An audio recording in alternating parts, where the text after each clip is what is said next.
let me just explain in 2 minutes the Ukraine war.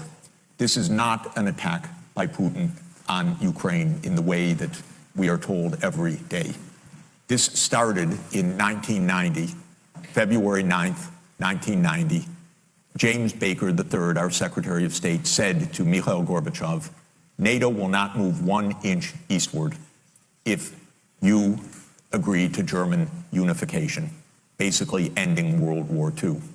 And Gorbachev said, that's very important. Yes, NATO doesn't move, and we agreed to German unification.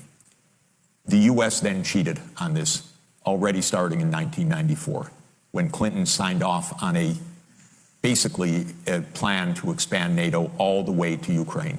This is when the so-called neocons took power, and Clinton was the first agent of this.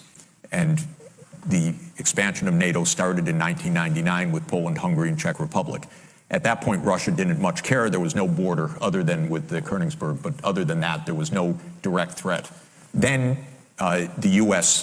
led the bombing of Serbia in 1999. That was bad, by the way, because that was a use of NATO to bomb a European capital, Belgrade, 78 straight days to break the country apart. The Russians didn't like that very much.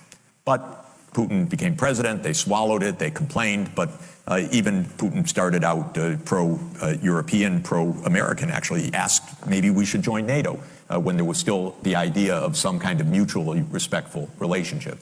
Then 9/11 came, then came Afghanistan, and the Russians said, yeah, we'll support you, we understand, to root out terror. But then came 2 other decisive actions. In 2002, the United States unilaterally walked out of the anti-ballistic missile treaty. This was probably the most decisive event, never discussed in this context.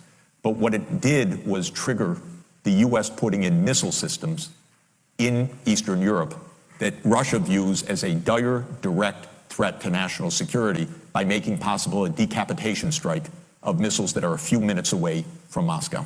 And we put in 2 Aegis missile systems. We say it's defense. Russia says, how do we know it's not Tomahawk nuclear-tipped missiles in your silos? You've told us we have nothing to do with this.